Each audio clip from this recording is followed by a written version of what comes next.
भाइयों से, बहनों से कि तुम मुझे खून दो, मैं तुम्हें आजादी दूंगा, मैं वो तो नहीं, लेकिन हाँ मैं एक बात कहना चाहता हूँ, तो मुझे हिम्मत दो, आप हिम्मत तो मेरी बढ़ाओ और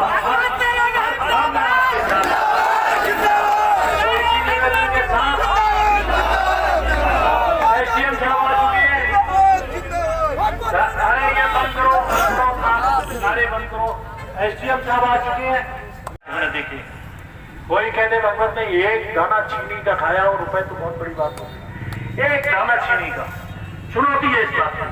मैंने कभी लाए बहुत लोग, मैंने वापस कर दिए पैसे, मैं नहीं खाऊंगा। तो मैं कहना चाहता हूँ इस सप्लाई के लोगों से कि लोगों को परेशान करना बंद करो, ये गरीबों का हिस्सा जाता है, गरीबों का हिस्सा, उस गरीबी के हिस्से को मत खाओ, नहीं तो तुम्हारे घर बर्बाद हो जाएंगे, और नहीं हुए तो नहीं माने अपनी आदत से, तो हम लोग तुम्हें बर्बाद करने का काम करते हैं, हम लोग बर्बाद नहीं करते। समाजवादी पार्टी आज मौजूद है समाजवादी पार्टी के पूर्व मंत्री भगवत शरण गंगवार। मैं जानना चाह रहा हूं मंत्री जी, आज जो धरना प्रदर्शन आज जो किया गया है, क्या क्या प्रमुख मुद्दे थे आपके? प्रदर्शन धरना हमारे राष्ट्रीय अध्यक्ष जी श्री अखिलेश यादव जी के आह्वान पर पूरे प्रदेश में हुआ है, तहसील हेडक्वार्टर पे, बल्कि विधानसभा स्तर पे, और इसके मुद्दे किसानों की संबंधित समस्याएं, और सबसे मेन बात तो ये है कि आज तक के इतने आज़ादी के बाद इतने लंबे अंतराल में जो लोकतंत्र की बीजेपी के लोगों ने हत्या की, जबरन वोट डालना, नॉमिनेशन ना करने देना, महिलाओं के साथ अभद्रता का ढंग ये हो गया कि एक महिला के कपड़े तक फाड़ डाले लखीमपुर के अंदर। तो इन सब बातों को लेकर कि लोकतंत्र बचा रहे, और इसीलिए हमने ज्ञापन महामहिम राष्ट्रपति जी को एसडीएम साहब के उसमें दिया है कि वो पहुंचाएं, और महामहिम राष्ट्रपति जी इस पे मंत्री जी जानना चाहूँगा, जिला पंचायत अध्यक्ष में आपके 26 वोट थे, 19 पे कैसे आ गए आप?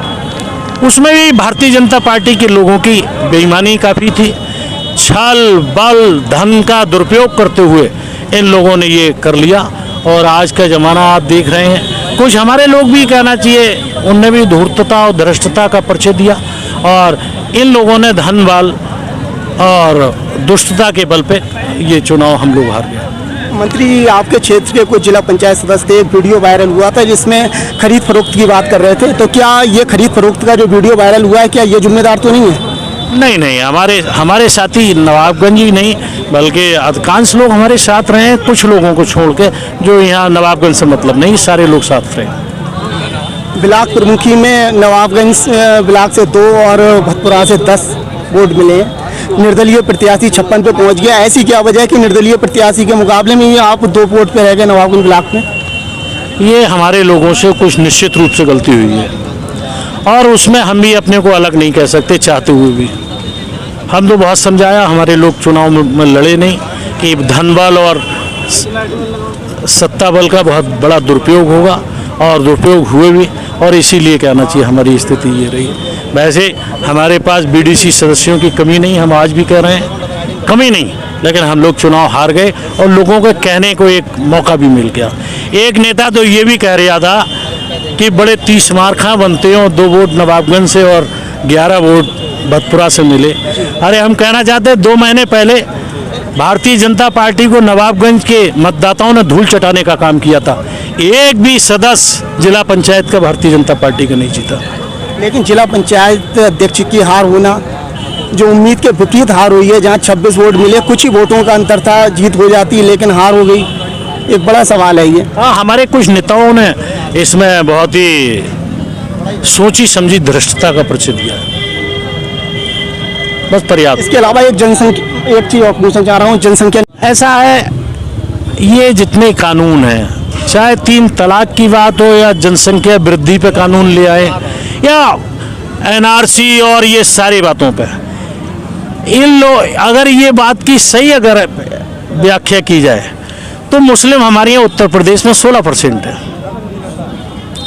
और 84% हिंदू है। 84% में अगर ये 2 का वो लाएंगे तो ज़्यादा दबाव किस पे पड़ेगा, जो तो कोई बिल्कुल बहुत कम अकल का आदमी भी बता देगा। तो तो ये तो केवल हिंदू और मुसलमान की चर्चा करने के लिए ये सारे काम करते हैं। चाहे 3 तलाक की बात हो, चाहे लव इन जिहाद की बात हो, चाहे एनआरसी और किसी की बात हो, तो इनका और कोई मतलब नहीं है। ये जब जब चुनाव कहीं आते हैं, अब उत्तर प्रदेश पूरे हिंदुस्तान की सबसे बड़ी विधानसभा है, यहीं के ज़्यादातर प्रधानमंत्री बने, यहीं के ज़्यादातर राष्ट्रपति बने, और इसलिए ये चाहते हैं कि कैसे ही करके लोगों को मूर्ख बना के हम चुनाव जीत लें। तो ये ऐसा होगा नहीं। अब लोग बहुत होशियार हो गए। इनने तो ये भी कहा था कि महंगाई और भ्रष्टाचार मुक्त सरकार देंगे, क्या साबित हो गया? इनने 17 लाख रुपए प्रत्येक खाते में डालने की बात की, क्या साबित हो गया? क्या काला धन लाने की बात की थी विदेशों से, कौन सी बात हो गई? इन्होंने राम राज की कल्पना की थी, कौन सी बात हो गई? एक भी काम नहीं किया होगा। नवाबगंज प्रशासन पर भाजपा नेताओं का दबदबा है, उन्हीं की चल रही है, विपक्ष वाले बैठे रहते हैं, इस पे क्या कहना चाहेंगे? नहीं, हम ये बात आपकी नहीं मानते। विपक्ष वालों का काम कहाँ हो रहा है? थाने से लौट आ रहे हैं बहुत से अधिकारी। हमारे पास कोई आया हो, हम लोग बहुत सारे लोग, एक फोटो जरा उधर भी बहुत सारे लोग खड़े हैं, जरा घुमाओ कैमरे को। सप्लाई ऑफिस में लोग चक्कर काट रहे हैं, थाने के चक्कर काट रहे हमने हैं। आज चुनौती दे दी उन्हें, चुनौती दे दी। हमारे पास जो भी आता है, चाहे सप्लाई काम हो, चाहे एसडीएम काम हो, थाने काम हो, सारे सब लोगों को काम हो रहे हैं और होंगे, ये हमारा अधिकार है। अब कोई आए ही नहीं, वो बात अलग है। लोग यही सोच रहे हैं कि पैसे दे के काम चल जाएगा, भगवत शरण से बात ना करें। नहीं, मंत्री जी से बगैर बात कराए काम होना चाहिए। जरूरी नहीं हर व्यक्ति के लिए मंत्री जी के पास में फोन सिफारिश लेके आए, बगैर सिफारिश के भी प्रशासन काम करें। ऐसा है, ये बहुत बड़ा विषय है। आज के समय में नैतिकता, सदाचार, व्यवहारिकता, कर्तव्यनिष्ठा, ईमानदारी, सत्यनिष्ठा की कहीं कोई कोशिश हो रही है कि हमारी अगली पीढ़ी अच्छी बन जाए, और हम सब उसी में लिप्त होते चले जा रहे हैं। चाहे आप हों, हम हों, चाहे जिस सामने खड़े लोग हों। जब तक चरित्र अच्छा नहीं हुआ, चरित्र निर्माण नहीं होंगे, तब तक ये काम नहीं सुधर सकता अपने आप। या फिर डंडा हो, दो ही चीज़ें हैं। तो ना डंडा है, ना चरित्र निर्माण है, तो हर आदमी अपने स्वार्थ में लगा पड़ा है। धन्यवाद।